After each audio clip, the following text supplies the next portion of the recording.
7월 18일 월요일, 행복을 도둑맞는 습관. 스웨덴에서 행복한 삶에 대해 연구하는 헬릭 에드베리는 요즘 사람들은 스스로 불행의 씨앗을 뿌려놓고 항상 남 탓으로 돌린다고 주장합니다.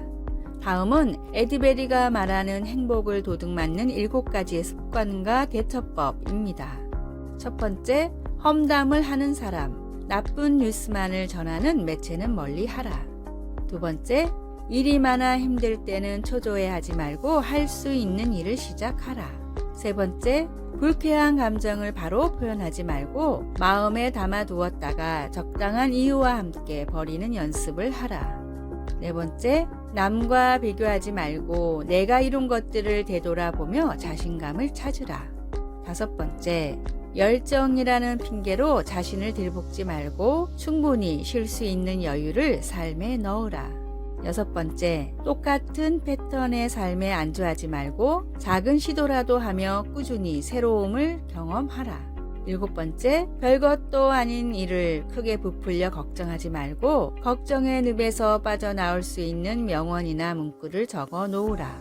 행복은 외부의 요인에서 찾아오는 것이 아니라 내가 만들어가는 것입니다. 작은 바람에도 흔들리는 촛불 같은 행복을 쫓지 말고 태풍에도 끄떡없는 하나님이 주시는 평안과 행복을 구하십시오. 오늘의 말씀, 찬송하리로다 하나님 곧 우리 주 예수 그리스도의 아버지께서 그리스도 안에서 하늘에 속한 모든 신령한 복을 우리에게 주시되. 에베소서 1장 3절.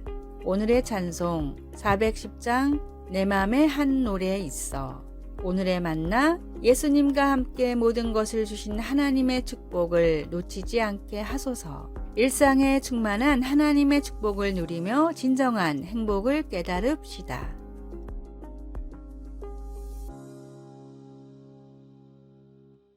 7월 19일 화요일, 가장 위대한 교향곡. BBC 뮤직 매거진에서 전 세계 151명의 저명한 지휘자들에게 역사상 가장 훌륭하다고 생각하는 교향곡 20곡의 목록을 요청했는데 베토벤의 교향곡 제3번인 에로이카가 1위를 차지했습니다. 제목이 영웅을 뜻하는 이 작품은 프랑스 혁명의 혼란 중에 작곡되었습니다. 게다가 이 곡은 베토벤이 청력을 점차 잃고 있던 힘든 시기에 탄생했습니다.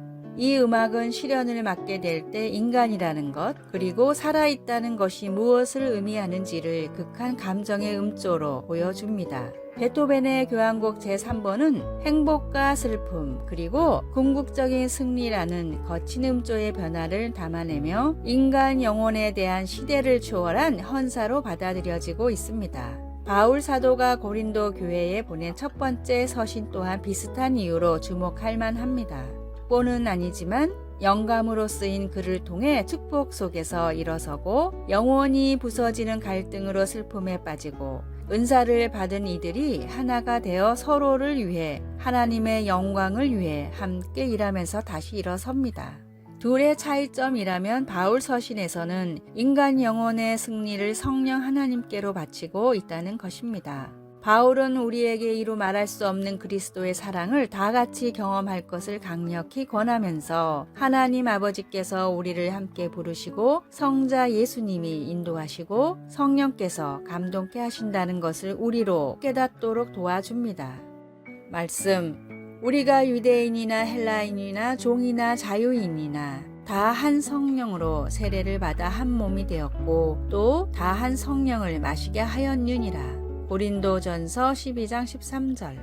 찬송 475장 인류는 하나 되게. 기도, 성자 예수님을 바라보고 성령님을 의지하며 하나님께서 나같이 소음을 만드는 자와 함께 무엇을 하실 수 있는지를 점점 알아가면서 제가 다른 사람들과 무엇을 함께 할 수 있는지를 보게 해 주소서. 아멘.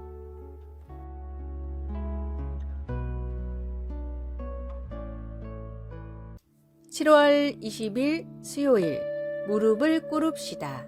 상인과 함께 오래 사막을 다닌 낙타들은 아침마다 떠날 채비를 하는 주인 앞에 나와서 무릎을 꿇고 짐을 실어주기를 기다리는 습성이 있습니다. 상인은 낙타의 등에 짐을 실지만 결코 낙타를 힘들게 할 만큼의 무거운 짐을 실지 않습니다. 날씨 등의 이유로 때로는 한 달이 넘게 사막을 건너야 하기 때문에 욕심을 부리다가 낙타가 지치거나 병이 나면 오히려 손해이기 때문입니다. 이 사실을 잘 아는 낙타는 상인이 실어주는 짐을 마다하지 않고 오히려 아침마다 상인 앞에 무릎을 꿇습니다. 그리고 낙타의 수고를 아는 상인은 해가 지면 낙타의 짐을 내려주고 풍족한 음식과 좋은 잠자리를 마련해 줍니다. 비록 낙타는 종이고 상인이 주인이지만 낙타는 상인을 믿고 상인은 낙타를 위하기 때문에 목표한 곳에 도착하기까지 서로를 아끼고 신뢰하는 마음은 더욱 커져갑니다. 어쩌면 우리의 신앙도 이와 비슷한 모습입니다. 상인을 신뢰하는 낙타처럼 그리스도인은 당연히 짊어져야 할 짐을 지어야 하고 그 짐을 감당하기 위해 매일 주님 앞에 무릎을 꿇어야 합니다. 주님이 주신 말씀과 명령을 지키며 천국으로 떠나는 그날까지 주님을 더욱 알아가는 은혜를 달라고 간구하십시오. 오늘의 말씀, 다만 너희는 그의 나라를 구하라. 그리하면 이런 것들을 너희에게 더하시리라. 누가복음 12장 31절. 오늘의 찬송 433장. 귀하신 주여 날 붙드사. 오늘의 만나, 더 편하고 안락한 삶이 아니라 주님을 알아가는 삶을 구하게 하소서. 하나님의 뜻을 묻는 기도와 결심으로 하루를 시작합시다.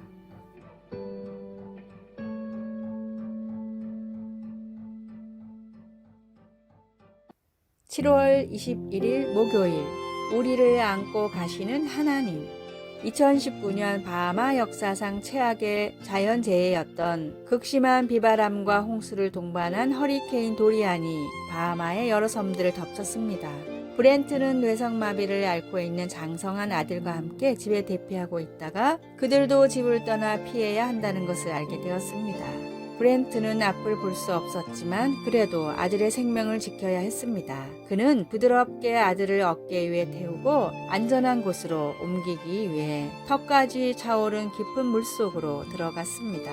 엄청난 장애물을 맞닥뜨린 육신의 아버지도 아들을 돕기 위해 이처럼 애를 쓰는데 하물며 우리 하나님 아버지께서는 그분의 자녀들을 얼마나 많이 염려하시는지 생각해 보십시오. 구약에서 모세는 하나님의 백성들이 믿음이 흔들리는 위기에 처했을 때 하나님이 그들을 어떻게 옮기셨는지 떠올렸습니다. 그는 하나님께서 광야 가운데 먹을 것과 물을 주셨고 대적들과 싸우셨으며 구름 기둥과 불 기둥으로 인도하셨던 것을 이스라엘 백성들에게 상기시켜 주었습니다. 모세는 하나님이 그들을 위해 행하셨던 많은 일을 묵상하면서 이렇게 말했습니다. 여러분도 다 아는 일이지만 여러분의 하나님 여호와께서는 마치 아버지가 자식을 돌보듯이 광야에서 여러분을 보살펴 주셨습니다. 광야를 지나는 이스라엘 백성들의 여정은 쉽지 않았고 때때로 그들의 믿음은 약해졌습니다. 하지만 그 여정은 하나님의 보호 아래 일용할 양식을 공급받았다는 증거가 넘칩니다. 아버지가 아들을 다정하게 용감하게 그리고 확신 있게 안고 가는 모습이 바로 하나님께서 이스라엘을 돌보시는 것을 보여주는 완벽한 모습입니다. 우리의 믿음이 시험 받는 어려움에 마주할 때라도 하나님이 거기 계셔서 그 어려움들을 뚫고 우리를 안고 가신다는 것을 기억하십시오. 말씀, 사람이 자기의 아들을 안는 것 같이 너희의 하나님 여호와께서 너희가 걸어온 길에서 너희를 안으사 이곳까지 이르게 하셨느니라 하나. 신명기 1장 31절. 찬송 406장 고난 내 영혼 편히 쉴 곳과. 기도, 제가 느끼지 못하더라도 하나님께서 저를 안고 가심을 기억하도록 도와주소서. 주님의 권능과 긍휼하심에 감사드립니다. 아멘.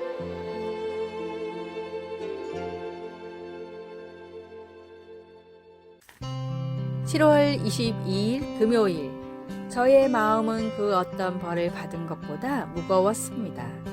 중학교 1학년 때 감자라는 별명을 가진 친구가 있었습니다. 생김새는 물론 만만한 성격이 감자 이미지와 비슷했고 무엇보다 그 친구의 부모님이 농사를 짓기 때문이었습니다. 감자는 자신의 별명을 싫어했습니다. 놀리지 말라고 부탁했으나 그럴수록 감자라고 부르는 입은 많아졌습니다. 하루는 감자와 함께 수업을 듣게 되었습니다. 평소 감자와 친하지 않았지만 저는 다른 아이들처럼 감자를 놀리고 도망가는 일을 반복했습니다. 순간 감자가 울음을 터뜨리더니 제 멱살을 잡았습니다. 저를 비롯한 아이들은 당황했고 이 일은 금세 담임 선생님 귀에 들어갔습니다. 감자를 놀려서 미안한 마음, 담임 선생님께서 모범생인 제게 실망할까봐 불안한 마음, 아이들 앞에서 멱살 잡혔다는 창피한 마음이 수업 내내 저를 감쌌습니다. 수업이 끝나고 담임 선생님은 우리를 불러 어떻게 된 일인지 상황을 물으셨습니다. 그때 저는 평생 후회할 말을 내뱉고 말았습니다. 저만 그런 것이 아니에요. 다들 감자라고 부르는데 괜히 얘가 최악의 변명이었습니다. 그런데 이어진 감자의 말이 놀라웠습니다. 모두 저를 감자라고 불러서 얘도 그랬을 거예요. 친구야, 갑자기 화내서 미안해. 도리어 자신의 행동을 사과하는 감자의 모습에 선생님은 우리를 화해시키고 일을 마무리 지었습니다. 그러나 저의 마음은 그 어떤 벌을 받은 것보다 무거웠습니다. 이후 저는 감자와 조금 친해져서 이름을 부르는 사이가 되었지만 마음속의 말은 전하지 못했습니다. 친구야, 미안해.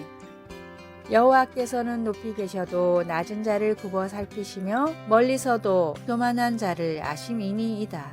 시편 138편 6절. 아래의 빨간색 글자 구독을 누르시어 더 많은 전도의 열매를 맺으시기를 기도합니다.